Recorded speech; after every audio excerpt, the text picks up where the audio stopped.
مفتی ابرار صاحب کے بیانات سننے کے لیے مفتی صاحب کے آفیشیل چینل مفتی ابرار صاحب فلاحی آفیشیل کو سبسکرائب کریں۔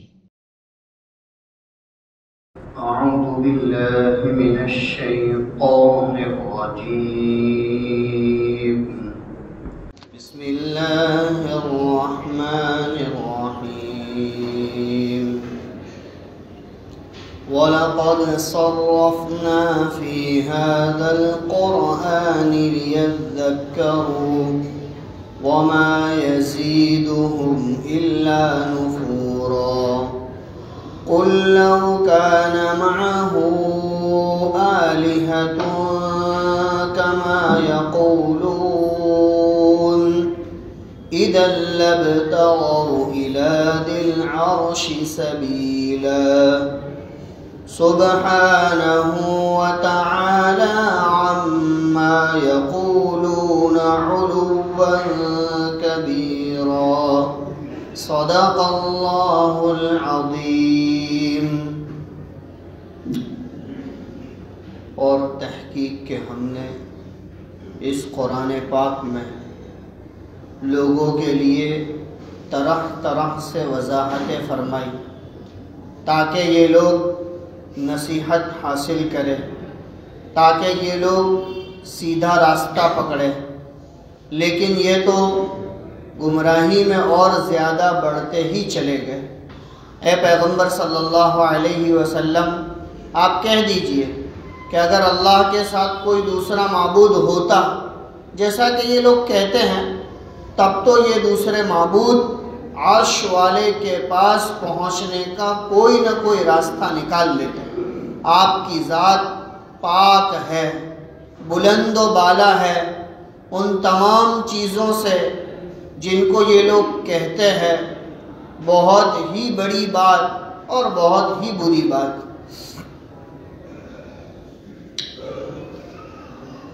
یہ سورہ بنی اسرائیل کی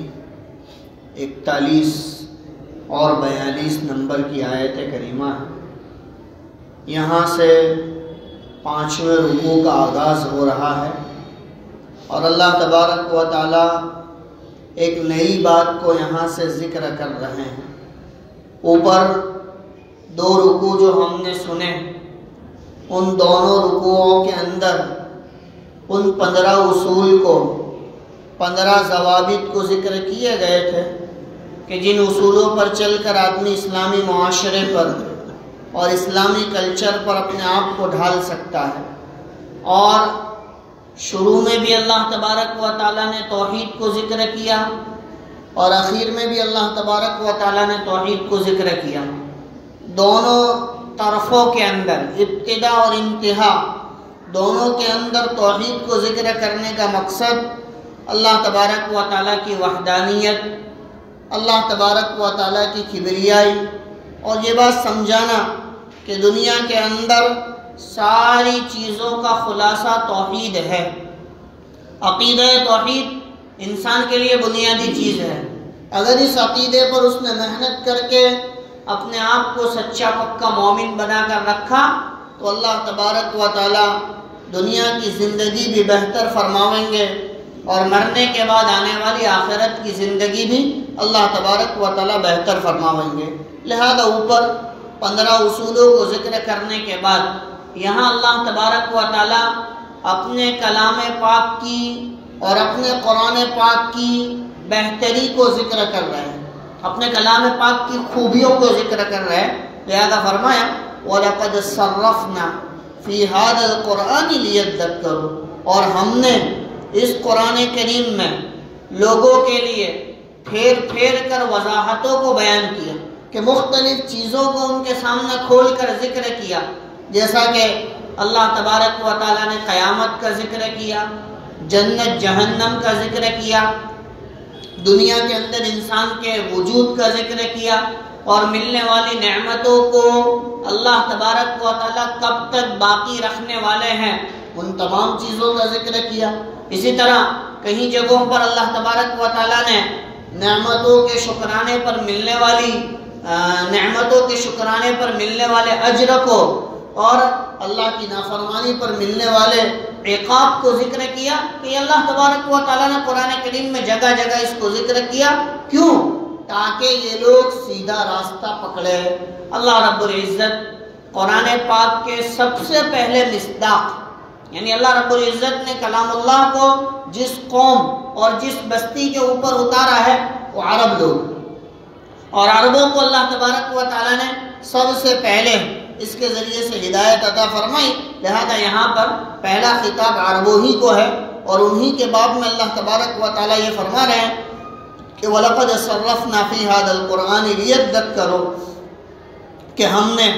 اس قرآن پاک میں طرح طرح سے وضاحتیں فرمائی، طرح طرح سے لوگوں کو متنبہ کیا. لِيَذَّكَّرُوا، تاکہ یہ لوگ نصیحت پکڑے، تاکہ یہ لوگ راہ راست پر آوے، تاکہ یہ لوگ سیدھا راستہ اختیار کریں. لیکن ہوا کیا؟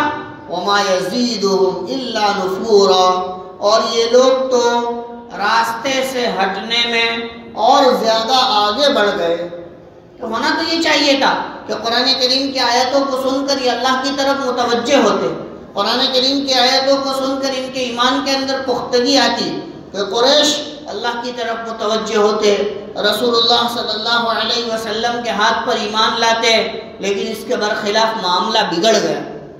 کہ قرآن ان کے سامنے سنایا جاتا، یہ مزید اللہ سے بغاوتیں کرنے لگتے. قرآن ان کے سامنے پڑھ کر سنایا جاتا، یہ اللہ کی نافرمانیوں میں دندناتے پھرتے رہتے. تو اللہ تبارک و تعالیٰ فرماتے ہیں وَلَقَدْ صَرَّفْنَا فِي هَذَا الْقُرْآنِ لِيَذَّكَّرُوا، اور ہم نے اس قرآن پاک میں طرح طرح سے وضاحتیں فرمائیں، کھول کھول کر پھیر پھیر کر نصیحتیں کی. لِيَذَّكَّرُوا، تاکہ یہ لوگ نصیحت حاصل کریں، تاکہ یہ لوگ راہ راست کو اختیار کریں. وَمَا يَزِيدُهُمْ إِلَّا نُفُورًا، اور یہ لوگ تو نہیں بڑھتے تھے مگر نافرمانی ہی میں، نافرمانی ہی میں بڑھتے تھے، اس کے علاوہ نہیں بڑھتے تھے. ایک مرتبہ نبی اکرم صلی اللہ علیہ وسلم ابو طالب کے پاس گئے جو آپ کے چچا تھے، اور جا کر ان کے سامنے توحید کا پیغام پیش کیا،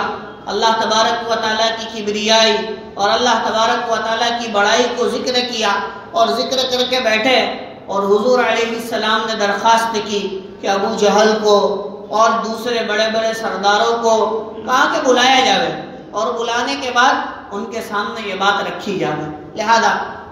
اللہ کے نبی صلی اللہ علیہ وسلم کی درخواست پر ابو طالب نے ابو جہل اور دوسرے مکہ کے سرداروں کو مکہ مکرمہ کے اندر بلایا. یہ بات مکہ مکرمہ کی ہے، ہجرت کے پہلے کی، بلکہ یہ ابتدائی وقت کی، جب اللہ کے رسول صلی اللہ علیہ وسلم کی بعثت ہوئی، آپ کو نبوت دی گئی، اس کے بعد کی بات ہے. تو لہذا اللہ کے نبی صلی اللہ علیہ وسلم نے بیٹھ کر ان کے سامنے توحید کی بات کی، اللہ کی کبریائی، اللہ کی بڑائی بیان کی. تو یہ لوگ حضور علیہ السلام سے خفا ہو گئے اور اٹھ کر مجلس سے جانے لگے، اور یوں کہنے لگے کہ کیا تم یوں چاہتے ہو کہ ہمارے جو چند معبود ہے ان چند معبودوں کو چھوڑ کر ہم ایک معبود پر آ جائیں؟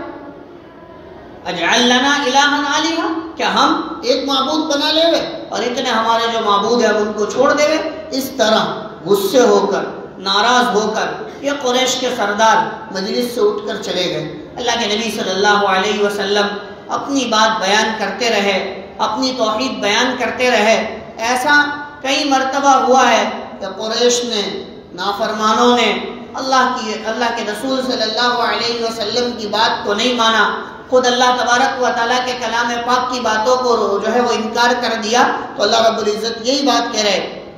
کہ ہمارے کلام کی خاصیت تو یہ ہے کہ جب ہمارے کلام کو پڑھا جاتا ہے، سنا جاتا ہے، تو ایمان والے سجدوں میں گر پڑتے ہیں اور یوں کہتے ہیں کہ سمعنا واطعنا، ہم نے سنا اور ہم نے اطاعت کی، ہم نے دل کی گہرائیوں سے اسے مانا اور اس کو تسلیم کیا. اور جو نافرمان ہوتے ہیں ان کے سامنے جب ہماری آیتیں تلاوت کی جاتی ہے تو وہ سنی انسنی کر دیتے ہیں، وہ پیٹ پھیر کر جو ہے وہ چلے جاتے ہیں، وہ روگردانی کرنے لگتے ہیں. لہذا اللہ تبارک و تعالیٰ یہاں پر فرماتے ہیں کہ وَلَقَدْ صَرَّفْنَا فِي هَذَا الْقُرْآنِ لِيَذَّكَّرُوا، اور ہم نے اس قرآن پاک میں طرح طرح سے وضاحتیں کی تاکہ یہ لوگ سیدھے راستے پر آوے، تاکہ یہ لوگ سیدھا راستہ اختیار کریں۔ اللہ تبارک و تعالیٰ کی یہ کتاب ایک ایسی کتاب ہے کہ اس کو اللہ تبارک و تعالیٰ نے ہدایت کے ساتھ خاص کیا ہے کہ جلد سے جلد اللہ تبارک و تعالیٰ اس کلام پاک کے ذریعے سے انسان کو ہدایت دیتا ہے، اور اللہ تبارک و تعالیٰ دیتا چلا آ رہا ہے۔ بے شمار مثالیں ایسی موجود ہے کہ اللہ تبارک و تعالیٰ نے کلام اللہ کی چند آیتوں کو اس کے زندگی کے بدلنے کا ذریعہ بنایا، اس کی زندگی کی تبدیلی کا ذریعہ بنایا۔ ایسے بے شمار واقعات موجود ہے، تو لہذا یہ ایک ایسا راستہ ہے کہ جس کے ذریعے سے انسان بہت جلد ہدایت کو پہنچ جاتا ہے، اور ایک ایسی ہدایت کہ جس کے بعد اللہ تبارک و تعالیٰ اسے گمراہی سے بچاتے ہیں۔ اس وجہ سے فرمایا کہ وَلَقَدْ صَرَّفْنَا فِي هَذَا الْقُرْآنِ لِيَذَّكَّرُوا، اور ہم نے اس قرآن پاک میں طرح طرح سے وضاحتیں فرمائی تاکہ یہ لوگ نصیحت پکڑے، تاکہ یہ لوگ سدھر جاوے، تاکہ یہ لوگ درستگی پر آ جاوے۔ وَمَا يَزِيدُهُمْ إِلَّا نُفُورًا، اور یہ لوگ تو نافرمانی میں بڑھتے ہی چلے گئے کہ جیسے جیسے ان کے سامنے آیتیں پڑھ کر سنائی جاتی، یہ اطاعت کرنے کے بجائے نافرمانی میں آگے بڑھ جاتے، قرآن کی آیتوں کو جھٹلا دیتے، قرآن کی باتوں کو جھٹلا دیتے۔ جیسا کہ بہت سی جگہوں پر ہم نے بھی دیکھا کہ ایمان والا جب اللہ کے کلام کی عظمت کو نہیں جانتا، اللہ کے کلام کی عظمت کو نہیں سمجھتا،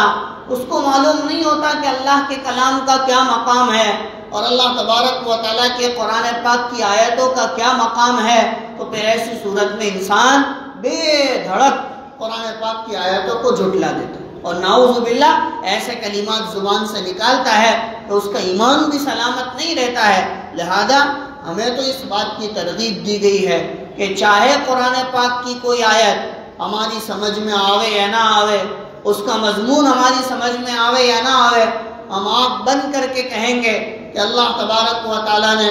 اپنے کلام اللہ کے اندر جو بات ذکر کی ہے وہ پتھر کی لکیر ہے، وہ بالکل صحیح ہے، درست ہے، اور اللہ تبارک و تعالیٰ نے جو کچھ فرمایا وہ بجا ہے، حق ہے۔ یہ ایمان والوں کی صفت ہوتی ہے، اور غیر ایمان والے نافرمان اللہ تبارک و تعالیٰ سے جو ہے وہ بغض و عداوت رکھنے والے، یا دنیاوی علوم کے ایسے ماہر لوگ جن کے سروں کے اوپر دنیاوی علوم چھائے رہتے ہیں، بسا اوقات وہ لوگ بھی قرآن پاک کی آیتوں کا انکار کر دیتے ہیں۔ تو لہذا اللہ تبارک و تعالیٰ وہی کہہ رہے کہ ہم نے اس قرآن پاک میں طرح طرح سے لوگوں کے لیے وضاحتیں فرمائی تاکہ یہ نصیحت پکڑے، تاکہ یہ سیدھا راستہ اختیار کرے، تاکہ یہ اپنی زندگی کے رخ کو صحیح کرے۔ وَمَا يَزِيدُهُمْ إِلَّا نُفُورًا، اور یہ لوگ تو نافرمانی ہی میں، سرکشی ہی میں آگے بڑھتے چلے گئے، اور کفار اور قریش ایسا ہی کرنے والے تھے۔ آگے اللہ تبارک و تعالیٰ فرماتے ہیں قُلْ لَوْ كَانَ مَعَهُ آلِهَةٌ كَمَا يَقُولُونَ إِذًا لَابْتَغَوْا إِلَىٰ ذِي الْعَرْشِ سَبِيلًا۔ اے پیغمبر صلی اللہ علیہ وسلم، آپ کہہ دیجئے کہ اگر اللہ کے ساتھ کوئی اور معبود ہوتا، جیسا کہ یہ لوگ کہتے ہیں، اس لیے کہ مشرکین یہی کہتے تھے کہ اللہ کے ساتھ بہت سارے معبود ہیں۔ ایک ہوتا ہے کافر، کافر کہتے ہیں کہ جو اللہ کا انکار کرے، کفر، کفارہ کے معنی ہوتا ہے چھپانا۔ کسان کو بھی کافر کہا جاتا ہے، کیوں؟ اس لیے کہ کسان دانوں کو زمین کے اندر چھپاتا ہے، اس وجہ سے عربی میں اس کو کافر کہتے ہیں۔ کافر کہتے ہیں چھپانے والے کو۔ تو ویسے کافر کہا جاتا ہے ایسے شخص کو جو کسی کو خدا مانتا ہی نہ ہو، کفر، انکار، کہ جو ہے وہ کافر۔ اور اس کے ساتھ ساتھ ہوتا ہے مشرک، جو